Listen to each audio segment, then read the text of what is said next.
Wow. Hey, much love and respect. Thanks for tuning in once again. Real quick video.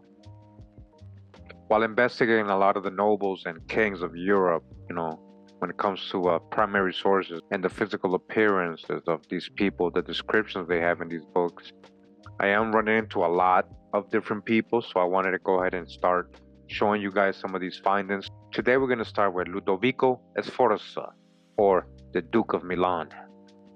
Now, real quick, this is from Britannica.com online. All right, Britannica.com. And it says here, Ludovico Sforza, born in 1452 in Vigevano, Pavia, Duchy of Milan. And he died in 1508 in Luches, Toubry, France. He was Italian Renaissance regent, 1488-94, and Duke of Milan, 1494-98, a ruthless prince and a diplomatist and patron of Leonardo da Vinci and other artists. All right, homeboys with Leonardo, huh? But he was a ruthless prince. Says Ludovico Sforza was the second son of Francesco Sforza, who made himself Duke of Milan. While still a child, he received the epithet Il Moro, the Moor, because of his dark complexion and black hair. So he was called the Moor because of his dark complexion? Hold up. Now you guys be honest. Would you call this guy a Moor? Because of his dark complexion? Alright, so dodge the hijack with their whitewash images. Break the spell. The continuance says, brought up at his father's refined court, he remained after his father's death in 1466 in the service of the new ruler, his elder brother, Galeazzo Maria. When Galeazzo was murdered, however, in 1476, leaving the duchy to his 7-year-old son, Gian Galeazzo, Ludovico first revealed his appetite for power, plotting to win the regency from the child's mother, Bona of Savoy.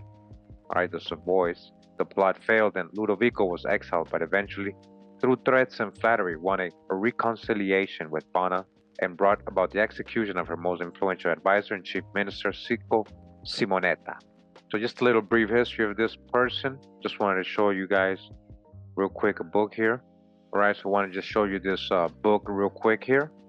Alright, and the book is The History of the Life and Times of Cardinal Wolsey, Prime Minister to King Henry VIII. Right, so this is basically a book about him. And if you guys can see the year, MDCCXLII. And as you guys can see, that is the Roman numeral for 1742. Okay, that is the year this book is written. This is what we're going to get into. So on page 263 of this book, talking about Ludovic's situation when he's getting arrested and everything. And remember, he was the Duke of Milan, but he did some evil things and he got in trouble eventually. It says here, Ludovic was immediately carried into France and imprisoned in the castle of Lox, where he died about the year 1510. The taking of him gave rise to this proverb in France. Listen to this. Il a été pris comme le Maori. He was taken as the Moor. A nickname given him from the blackness of his complexion. From the blackness of his complexion. He is a Moor.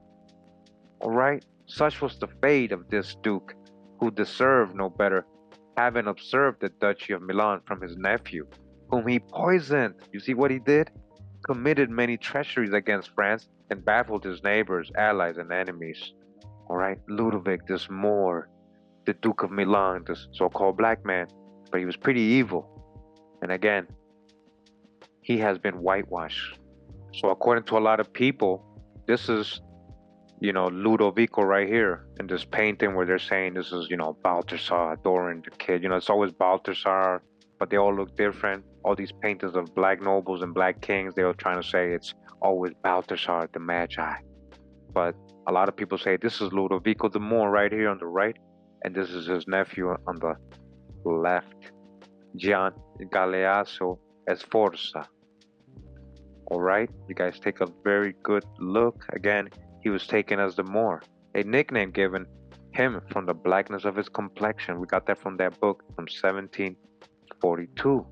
Now again, you tell me, does this look like a Moor to you? And would you call him a Moor because of the blackness of his complexion? No, right? Come on, let's be logical. Don't practice cognitive dissonance. Again, he was taken as the Moor, a nickname given him from the blackness of his complexion. So the painting below was created in 1485 by Bresson. He was an Italian artist that was active in Milan, which is where the painting was created. All right, and this is the full painting. And again, this is what they try to say, that he is the Black King, Balthasar the Moorish king. But this is Ludovico right here, guys. Now, also in the painting, Ludovico wears spurs worn by Knights of the Golden Spur. Listen to this: the Knights of the Golden Spur were knights in the Holy Roman Empire. These knights were recognizable from the golden spurs they were allowed to wear once honored into the knighthood. The Dukes of Milan were continuously members of this knighthood, and in 1539, Pope Paul III even granted them the privilege of appointing knights. Okay, the left image depicts a belt buckle with the apparent insignia of Ludovico the Moor. All right, from a book in 1742, the Duke of Milan was a Moor, was a black man. The Duke of Milan was a black man. He's been whitewashed. All right, use your senses. Don't practice cognitive dissonance. Let's be logical. They call him a Moor because of the blackness of his complexion. Nothing else to say. I'll be back tomorrow with some more. All right? More. Thanks for tuning in. Much love and respect. Pura vida, mi gente. Wow.